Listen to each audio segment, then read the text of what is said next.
Lévi-Strauss a la réputation d'être un conservateur, en France en tout cas, un conservateur et même politiquement à droite. Et en fait, mon idée, c'est que c'est un penseur très subversif aujourd'hui, parce que justement, disons que c'est quelqu'un qui a critiqué de façon extrêmement violente, radicale, la modernité, le progrès.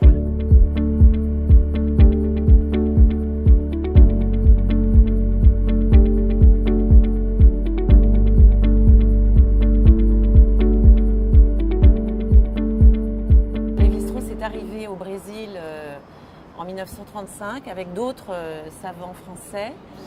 C'est un séjour qui a été tout à fait décisif parce qu'évidemment il a découvert le Nouveau Monde et les Indiens. Et donc ce que j'ai essayé de montrer dans la biographie, c'est que Lévi-Strauss est un anthropologue français, c'est un intellectuel français, mais qui en réalité a été formé très largement, je dirais, à l'étranger. Au Brésil et aux États-Unis, ce sont ces deux pôles, et c'est un intellectuel français dont la profonde originalité vient aussi de cette expatriation d'une certaine manière.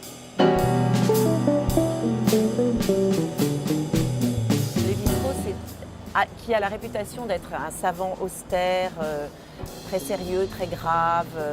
Ce qui m'a le plus surprise, c'est, si vous voulez, quelqu'un qui vibre de toute sa sensibilité. C'est quelqu'un de très vibrant, de très sensible et qui vit dans le monde avec tous ses sens, l'odorat, la vue, le goût.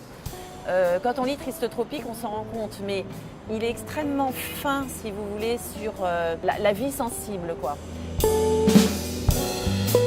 L'anthropologie structurale, qui a été pendant un moment un peu délaissée, en tout cas en France, elle a été une mode intellectuelle dans les années 60, mais ensuite après 68, elle a été délaissée. Elle est reprise, je dirais, dans les années 2000. Il y a beaucoup de choses, et mon livre s'intègre dans tout ce mouvement, de reprise, de ressaisie de l'anthropologie structurale, mais autant par des philosophes que des anthropologues, avec l'idée que finalement l'anthropologie à venir, c'est une sorte de co-fabrication de l'anthropologie des anthropologues et des Indiens. Et je suis très contente que le livre soit préfacé par Eduardo Viveros de Castro, parce que c'est sûrement une des personnes, avec d'autres bien sûr, mais qui s'est réapproprié finalement l'anthropologie structurale de façon la plus inventive, la plus originale et la plus politique. Et je pense que Lévi-Strauss